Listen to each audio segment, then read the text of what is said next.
just come out earlier this week at the time of me recording this. We just did a movie review the other day too. Lots of reviews happening right now, but there's a lot of stuff that I've been wanting to watch all coming out at the same time. This is one that, I knew it was coming. I'd seen the trailers and stuff, but because of Rings of Power and some other recent adaptations that have been less than stellar, I was kind of ignoring it a little bit, and I was like, I'm gonna wait for the reviews to start coming out before I decide if I'm gonna watch this one or not, because, we had One Piece live action recently, which was really good, but we've had some other adaptations, like the recent Avatar, which was kind of just so-so in my opinion, and, Yu Yu Hakusho, which is a little bit disappointing, because it's one of my favorite anime. And I love Fallout, so I was like, I'm not gonna get invested in this. If it comes out and gets trash reviews, then I can just act like it doesn't exist. But it came out, it got stellar reviews. So I was like, alright, I guess we can give this one a shot. So I've watched all 8 episodes over the last 3 days. Now I do not do spoiler-free reviews, so if you're just looking for a recommendation, if you haven't watched this yet, I think even if you are not a fan of Fallout, give this one a watch. I think, it's only 8 episodes, probably just slightly over 8 hours worth of runtime. We have some episodes that are over an hour, some episodes that are like 45 to 50 minutes. But yeah, this is, I think even if you're not a fan of Fallout, you will really like this series. And Amazon has finally gotten it right. Whatever the budget they put into this, you can see where the budget went to. They didn't waste money on big name actors. They didn't need to. Even though you do have some big names in this and some good cameos from some, actors, you can see where the budget went. Your set design was amazing. Your costuming, your effects, everything in this was so good. So, if you're just looking for a recommendation, go check it out. But from this point forward, I cannot guarantee, it's not going to be spoiler-free from here on out. So if you haven't seen it yet, and you want to see it without spoilers, click out of the video now. Wow, the combination of talent on this, to be honest, I hadn't heard of anybody except for Walton Goggins on this cast. I know Ella Purnell has been in a handful of things, but I don't really know if I've seen any of it.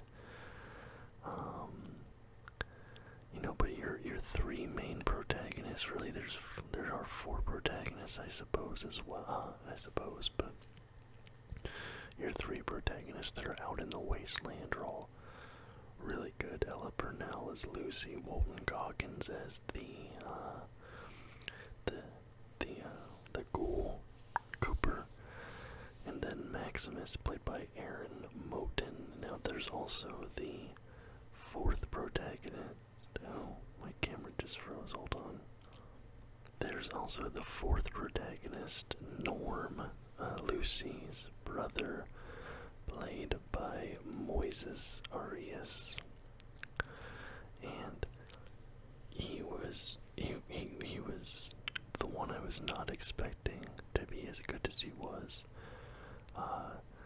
And there were points where, you would cut away from what was going on down in the vault, and we'd be back up on the surface. I'm like, no, show me the vault. I need to know what's going on down the vault.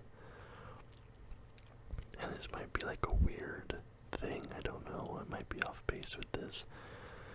But I feel like in a lot of films and TV shows, shorter men are usually not in serious roles. They're often kind of belittled a little bit, or kind of the butt of the joke, right? They're not really ever a serious protagonist. But Norm in this, he's a small dude, and he's still he's serious, he's driving the plot. So shout out to the Short Kings. Like, I love that, that, like I said, that might be a weird thing, but it's just something I've noticed in Hollywood. Like, you have this protagonist and they don't try to make him look taller, they don't Tom Cruise it, he's not wearing lifts, like, nah, he's just owning it. And he's unraveling the mysteries of the vault. And, like, watching the trailer and seeing the promotional footage, the Ghoul was the character I was concerned about. Because just, like, sort of the appearance, he was almost a little bit too human-like in appearance. But the way they make it work in this, because when you see the other ghouls, especially the more feral ones in comparison to Cooper, he's talking about, he keeps up with that, using that medicine which keeps him from going feral, which is a new addition to the Fallout lore. As far as I know, I've played a lot of 3, 4 in New Vegas. I have played through 1 and 2, but it was a long time ago, and I've only played through those games a single time. So if there's been anything in the lore about, like, a medicine that keeps ghouls from going feral, I haven't. I don't remember it, I can't recall. So the way they explain that, and you still see the ferals, and they still look the way that they should in universe. I ended up really liking his character.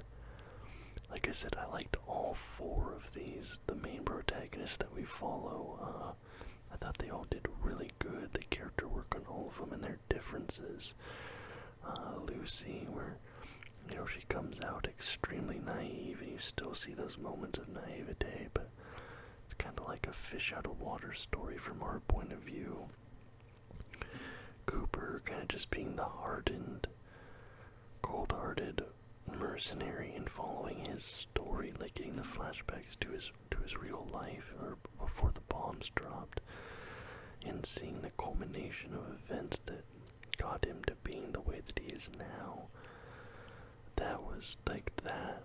The character and the themes they explore there, especially with Coop's backstory, and seeing his wife, like in the real world parallels of that, his wife getting deeper and deeper into Vault Tech. Starting out, she's not wearing the Pip-Boy, she's just kind of there because it's a job, wants the money, etc., but as it goes on, she's getting deeper and deeper into it, like she's fully bought in.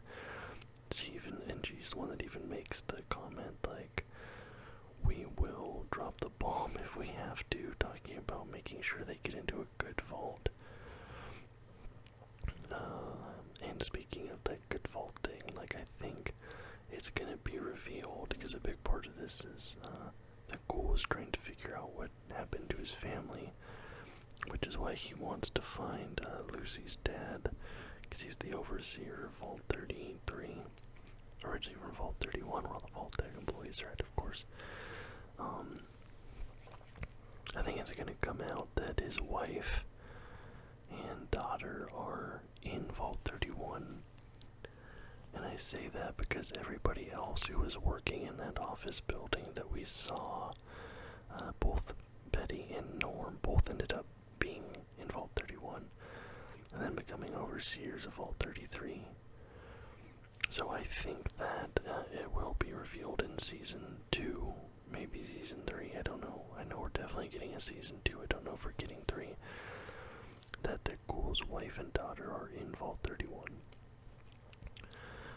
Maximus, and his character is very interesting to me, because Maximus feels very real in a way, because you see he kind of wants to do the right thing. He has that heart of gold a little bit. He realizes that he's in a bad situation. He realizes the Brotherhood, what he's grown up in, is kind of a cult. And you see that moment when they're in Vault 4, and he has like peace and comfort for the first time in his life. He's enjoying life, eating popcorn. But he was picked on and beaten and bullied. He gets that little bit of power, you see, when he first gets the power armor, and it immediately corrupts him. And I think it's, following Maximus and seeing how that power especially now, following the events of episode 8, where he's gonna have way more power and prestige in the Brotherhood. And that final line with him and I can't remember, Moldaver, her, what she says to him. She's like, what do you think the Brotherhood would do if they had unlimited power or something like that? And you kind of see the look on his face, but the question is going to be, what is Maximus going to do when he has unlimited power? Because I think following the events of that final episode, the big skirmish, I think he's the only knight left in the Brotherhood of Steel. Or at least that chapter, the Brotherhood of Steel, right? And I do want to talk about the Brotherhood of Steel, because I kind of have a theory about this. Because the Brotherhood of Steel is my favorite faction in Fallout. I play a lot. Every playthrough I do a Brotherhood character. I love the power armor, the aesthetics, all that. And so I'm kind of caught up. I'm pretty well versed in the lore of the Brotherhood. But watching the Brotherhood of Steel in this series, it doesn't feel right. Because yes, the Brotherhood does have some kind of cultish vibes. With the way they look at technology and things. But the Brotherhood of Steel in this episode is like full-on religious, and they're talking about high clerics and things. And I'm looking like, well, there's no paladins, there's just knights. I don't see any scribes. Where's the elders? Like all this stuff I'm looking. And then sort of their bullying practices, the way they're treating each other, like being... Now the Brotherhood can be very violent, but they're usually violent to opposition. You never really see violence against other members, even in Fallout 4, when you're instructed to kill Paladin Danse. They're remorseful about it, like they feel, they don't like that it's happening. And they're very fanatical in this, like even more so than the Brotherhood usually is. So my personal theory is that given the location, and this was reinforced for me at the end of episode 8. Sorry, take a quick sip of Pepsi. Because at the end of episode 8, Lucy's dad, they find him, he escapes, he gets the power armor. And the final shot is him looking over, and he's going to New Vegas. Theoretically, because he wants to find Mr. House or something, I don't know. But he's going to New Vegas. And so, okay, we know in the Los Angeles area, Los Angeles to Las Vegas in real life is like a 4-hour drive or so, depending on traffic. So there's proximity there. My theory is, in the canon of this world, the Brotherhood of Steel either merged with or was taken over by Caesar's Legion. Caesar's Legion from Fallout New Vegas. Because, the proximity there and the way they were acting, everything was far more reminiscent. You take away the titles, you take away the power armor. They're basically acting like Caesar's Legion or Kaiser's Legion, I suppose.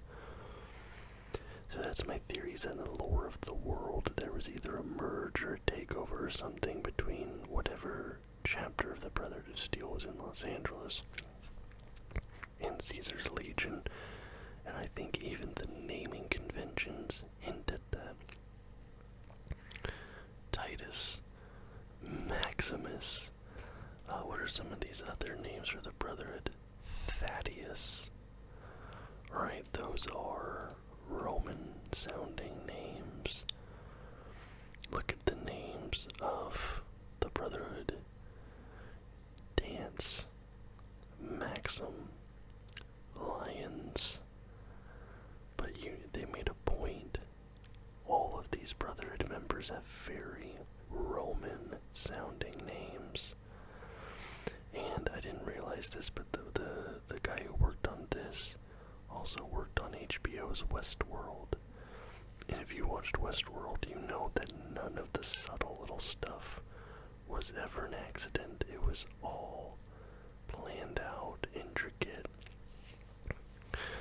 So I don't know, I might be totally wrong. It might just be the way that they've interpreted the Brotherhood of Steel in this world. But I think something happened with them in the Legion and they joined forces. Maybe because of something with the New California Republic or something, I don't know. And speaking of the New California Republic, there's like so much uncalled for backlash over like the destruction of Shady Sands and all this other stuff. But I'm gonna be honest, me personally,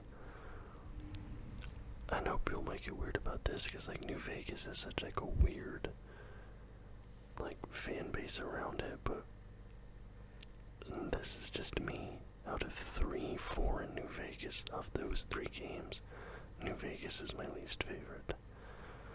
And the setting is a big thing to do with that. I respect what they accomplished in that game. That game just isn't for me. And I've never been the biggest fan of the New California Republic.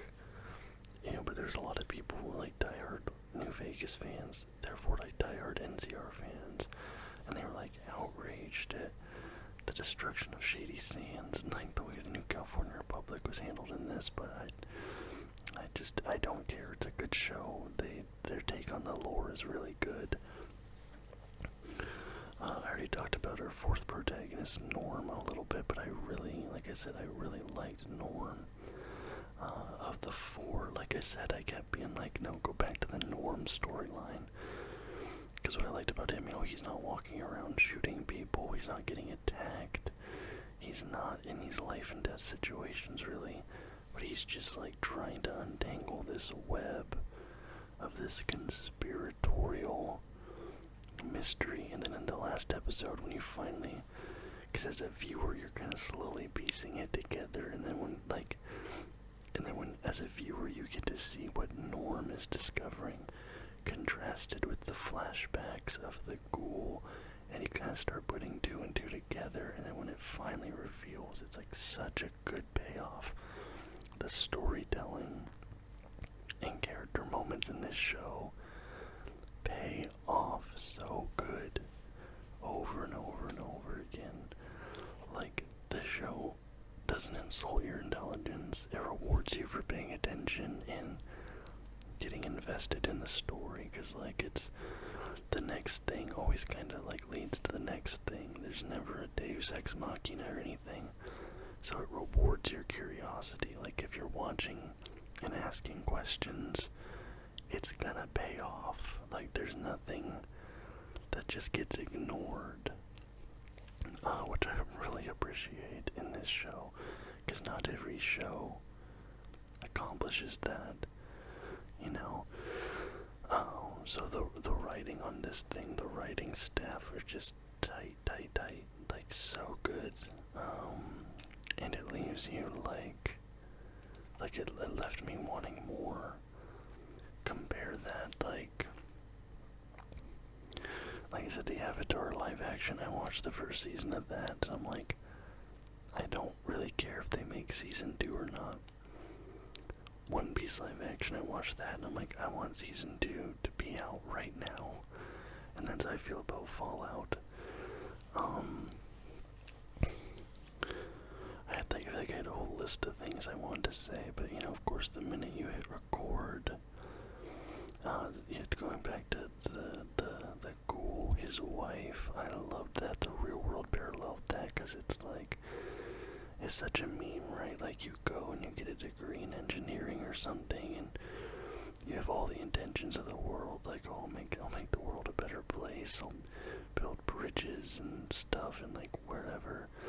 But then Lockheed Martin offers you $150,000 a year, and you're like, well, so you make the deal with the devil, right? And that's kind of what she did. And what I love about this show as well, because because it's so true of Fallout as a setting, is like everybody makes sense if you look at it from a certain angle. Like there's nobody making a decision that feels irrational. You can see everybody's point of view, even the dad. I've seen so many people be like, oh, the dad's like a villain, da da da da da. I don't know. He was, like, even if you look at him from when he first went into the vault and got frozen, he was like a junior associate or something like that. And it's like he was a decision maker. He was in over his head. And so, like, you know, it's like the old saying, the road to hell is paved with good intentions. That's basically this show. Like, you see all the reasons the dad did what he did. Because he did think it was for the best. He's like, hey, listen, he'll be peaceful. Because he's right. You look at the surface, and it is a violent, anarchic disaster. And more often than not, you'll be taken advantage of. You'll be exploited. You'll be killed. And he's like, why would I expose people to this? Burn it all down. Rebuild something civil on top of the ashes.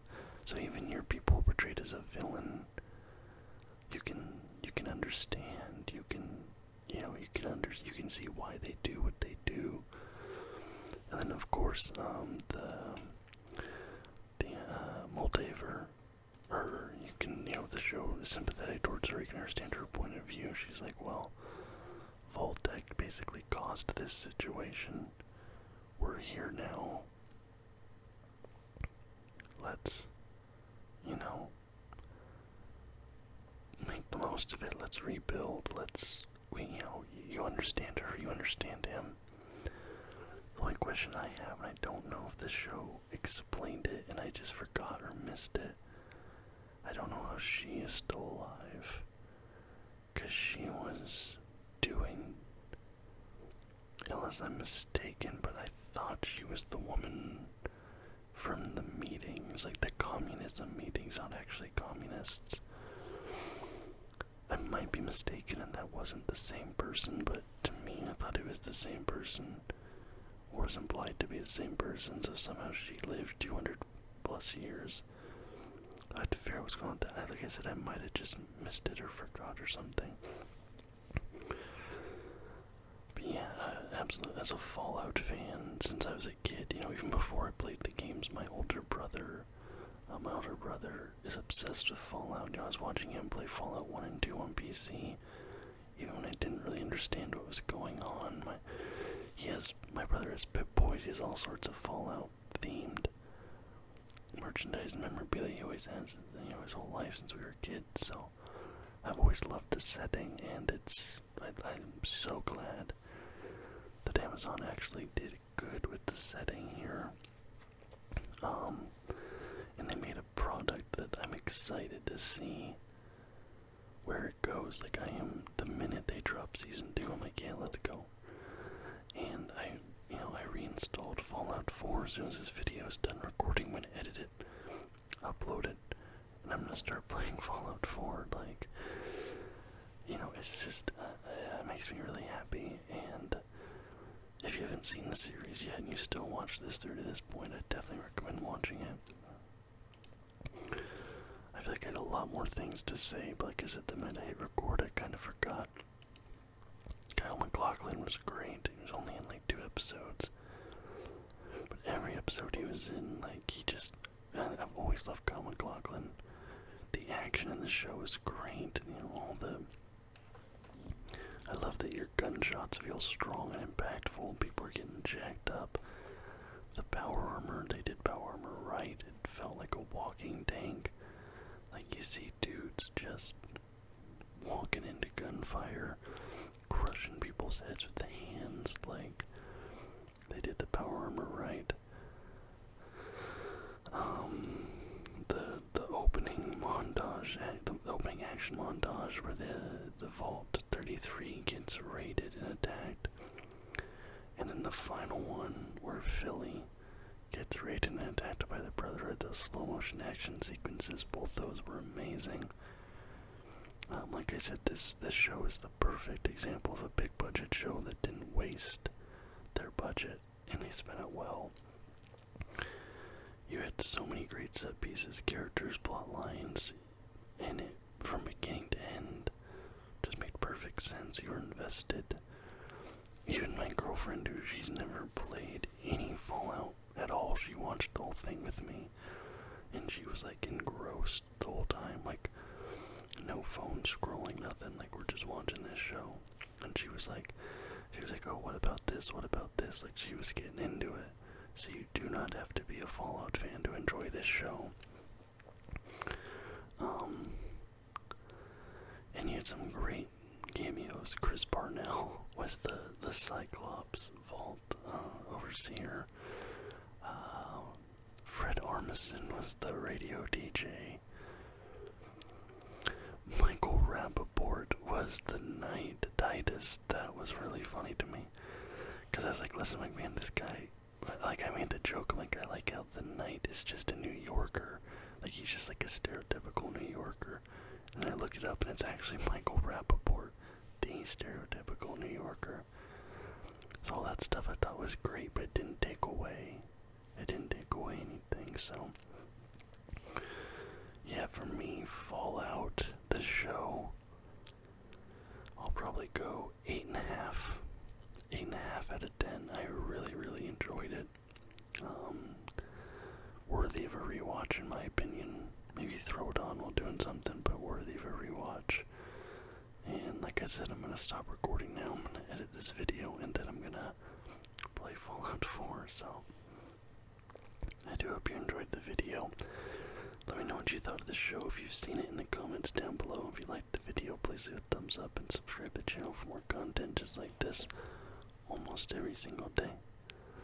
Till next time, guys.